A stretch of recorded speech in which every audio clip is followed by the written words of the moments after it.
क्या आप सभी जानते हैं कि भारत में जितने भी आईएएस, आईपीएस हैं, वे सब जिस व्यक्ति को अपना संरक्षक मानते हैं, वे कोई अधिकारी नहीं, बल्कि सरदार वल्लभ भाई पटेल हैं। आखिर ऐसा क्यों? आइए जानते हैं। आज़ादी के बाद कुछ नेताओं का मानना था कि अंग्रेजों के समय की आईसीएस व्यवस्था समाप्त कर देनी चाहिए, लेकिन माननीय सरदार पटेल ने तर्क दिया कि देश को एक मजबूत, निष्पक्ष और पेशेवर प्रशासन की आवश्यकता है।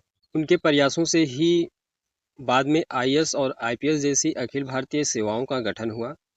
उन्होंने अधिकारियों से कहा कि वे किसी राजनीतिक दल के नहीं, बल्कि संविधान और देश के प्रति निष्ठावान रहे हैं। उनका मानना था कि एक ईमानदार और स्वतंत्र प्रशासन की लोकतंत्र को मजबूत बना सकता है।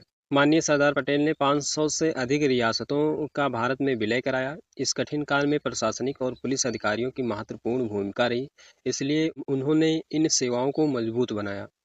21 अप्रैल 1947 को उन्होंने प्रशासनिक अधिकारियों को संबोधित करते हुए कहा कि यदि देश को एकजुट और मजबूत रखना है तो एक सक्षम और निष्पक्ष सिविल सेवा आवश्यक है। इसी कारण 21 अप्रैल को भारत में सिविल सर्विसेज डे मनाया जाता है। हम ऐसा भी कह सकते हैं, आईएएस और आईपीएस अधिकारी सरदार वल्लभ भाई पटेल का सम्मान इसलिए करते हैं क्योंकि उन्होंने इन सेवाओं के अशिष्ट स्वतंत्रता और गरिमा की रक्षा की। यदि उस समय उनके प्रयास न होते तो संभव है कि आज की आईएएस और आईपीएस जैसी अखिल भारतीय सेवाएं इस रूप में मौजूद न होती। भारतीय संविधान का अनुच्छेद 312, इसी अनुच्छेद के तहत all India services, IAS, IPS आदि के निर्माण का प्रावधान है। ऑल इंडिया सर्विसेज एक्ट 1951 यह कानून आईएएस और आईपीएस जैसी अखिल भारतीय सेवाओं के संचालन और नियमों का आधार है। माननीय सरदार वल्लभ भाई पटेल के प्रयासों और दृष्टिकोण के कारण अखिल भारतीय सेवाओं आईएएस और आईपीएस को मजबूती मिली।